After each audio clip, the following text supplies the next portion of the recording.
How's it going, everybody? Pozermobil here, bringing you another absolute banger of a platinum. Today, we've got another one from Zidalon called Long Edge Wins, and you're looking at only $1 on the PlayStation Store with all 4 major region stacks for PS4, no PS5 version for this one yet. This is a little arcadey game where you're trying to hit the boxes that are smaller than your box, so you can consume that box and make your box bigger, allowing you to consume bigger boxes. Once you're the only box left in the level, you'll win and move on to the next level, and that's basically the entire gameplay loop. Trophy-wise, you've got 31 total, 2 bronze, 26 silver, 2 gold, and the platinum, and you've only got 1 goal here to finish all 30 levels of the game. It's essentially the exact same thing over and over and over again, so once you've got the first level figured out, you'll know what you're in for the rest of the game. When you start running into rectangles rather than squares, you're going to want to hit those on the smaller sides. That's the whole point of the name of the game, Long Edge Wins. Otherwise, it really is just a lot of hoping you get lucky and consume enough smaller boxes to let you consume the bigger boxes that spawn in. This took me about 6 minutes or so to finish, though I did get super unlucky for a few levels halfway through. Odds are you're going to be able to cut your time down now that you know what you're doing and not going in blind, so I figure you'll be able to get this done in somewhere around 4 to 5 minutes or so without much of an issue. Either way, anything under 10 minutes is a pretty good time for this platinum. How's it going, everybody? Pozermobil here, bringing you another absolute banger of a platinum. Today, we've got another one from Coliseum Studio called Labyrinth Run, and you're looking at only $1 on the PlayStation Store with only 1 stack for PS5. This is a little arcadey platformer. You've got 2 buttons aside from moving with the left stick, X to jump and triangle to reset, and I think the fact that reset has its own dedicated button in a game like this says a lot. You're going to have spinning bats, giant swinging balls, and big spiked bats that are all trying to either kill you or knock you off the platforms. Thankfully, you've got checkpoints pretty regularly, so even if you do die, and you will, you won't lose much progress at all. Trophy-wise, you've got 13 total, 2 silver, 10 gold, and the platinum, and you've only really got 1 goal here to finish the entire level within 5 minutes. By the time I finished my run, I was at 4 minutes 26, but I had a couple spots where I was just trying to brute force my way through, dying over and over again, and that's just not how to go about this one. Take your time, be patient, plan your moves, and you'll get it done without too much of an issue. Like I said, this took me just over 4 minutes to finish, but I figure you should be able to cut your time down closer to 3 minutes or so without too much of an issue if you just play more carefully than I was. As long as you're coming in under that 5-minute mark, you'll be fine. How's it going, everybody? Pozermobil here, bringing you another absolute banger of a platinum. Today, we've got another one from Aphil Games called Cipher Monk, and you're looking at $5 cross-buy on the PlayStation Store with all 8 major region stacks. This is a little puzzle game where you're trying to figure out a mathematics cipher. This might sound complicated, but all you really have to do is look at the number you're given under where it says answer, you open your cipher book with triangle to see what each symbol means, and then you figure out what combination of symbols you need to make to get a number under where it says current to equal what it says under answer. Any white pieces you have act as addition, any red pieces you have act as subtraction, so that's how you work the problems out. It sounds way more complicated than it really is, I promise.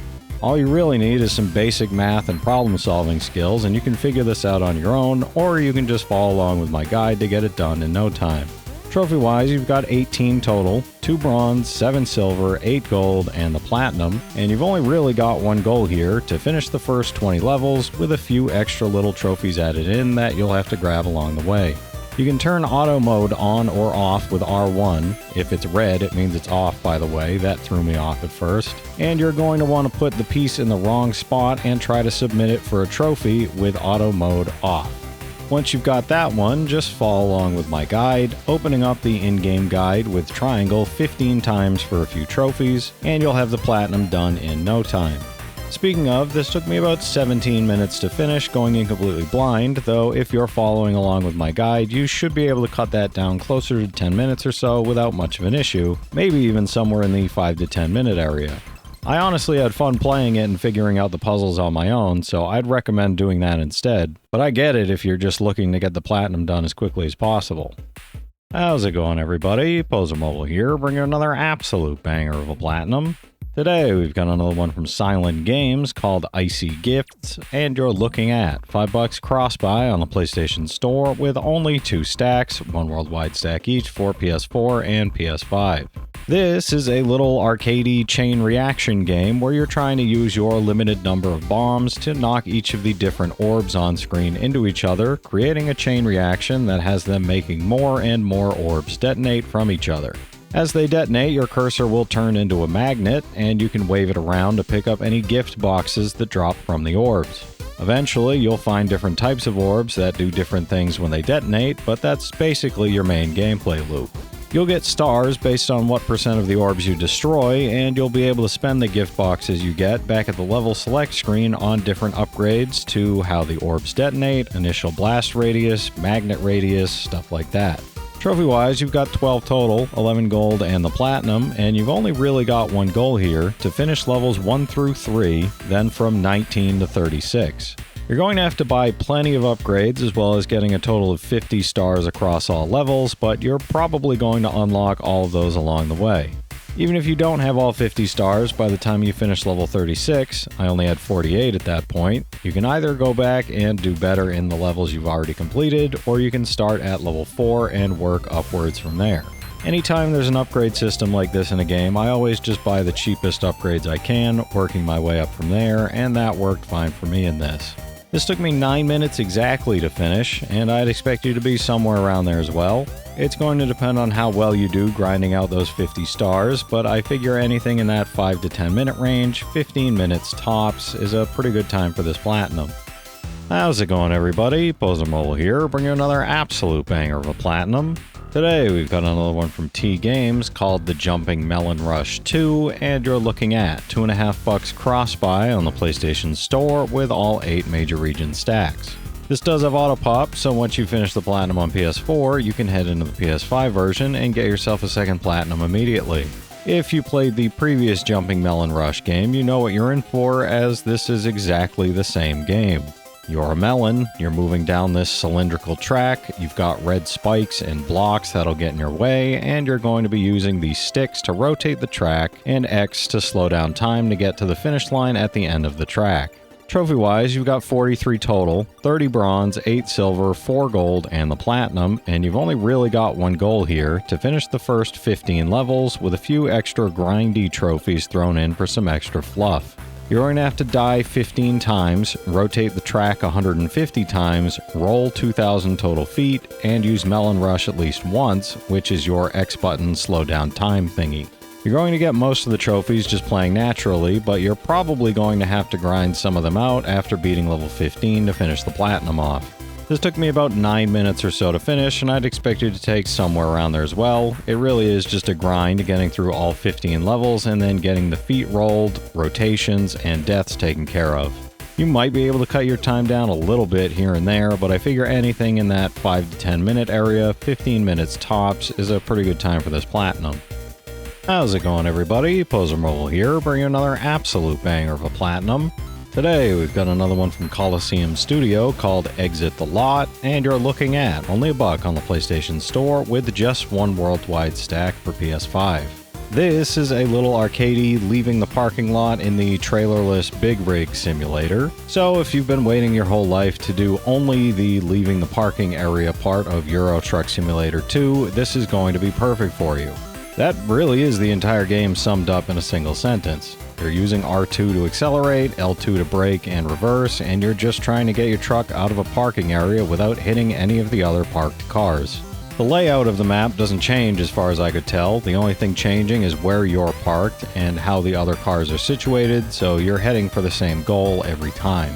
Trophy-wise, you've got 16 total, 6 silver, 9 gold, and the platinum, and you've only really got one goal here to finish all 10 levels without hitting any of the other parked cars. There's trophies specific to not hitting any cars on levels 3, 5, 7, 9, and 10, but you're better off just getting into the habit of not hitting parked cars both in and outside of the game. For reference, I made it the entire way through all 10 levels without ever hitting a parked car on my first try, so it's really not that hard to do. Just take it slow and steady and you'll get through it in no time. This took me about 4 minutes or so to finish, and I'd expect you to be somewhere around there as well. You might be able to cut your time down closer to that 3-minute mark just because I was waiting for trophies to get off my screen before moving on to the next level. YouTube stuff, you know how it is. But I figure anything under 5 minutes is a pretty good time for this platinum. How's it going, everybody? Pozermobil here, bringing another absolute banger of a platinum. Today we've got another one from Webnetic called Cube's Problem, and you're looking at $2 on the PlayStation Store with only 4 stacks, just the PS4 and PS5 stacks for the EU and North America regions as of right now. This does have auto pop, so once you finish the platinum on PS4, you can head into the PS5 version and get yourself a second platinum immediately.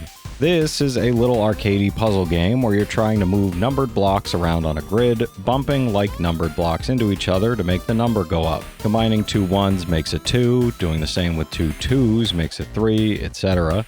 It's a super basic puzzle idea that you've probably either played or seen before, so don't expect anything super complicated here. Trophy-wise, you've got 71 total, 70 bronze and the platinum, and you've only really got one goal here, to finish the first 59 levels. Aside from that, you're just going to have to use the restart function 30 times, which you can do by pausing the game and choosing restart. I debated whether to include the solutions to all the levels in the video, but it really isn't necessary with how easy each of the puzzles are. For reference, I finished level 59 in 7.5 minutes with only 3 restarts, so that's a little less than 8 seconds per level, and it took me another 1.5 minutes to grind out the restarts for the rest of the trophies. Like I said, this took me about 9 minutes or so to finish, with 7.5 minutes of which being the actual game and the rest being grinding out the restart trophies, and I'd expect you to be somewhere around there as well. I guess it'll depend on how good you are at these kinds of puzzles, but with how basic they are, I don't see you taking any longer than 15 minutes or so to get through them all.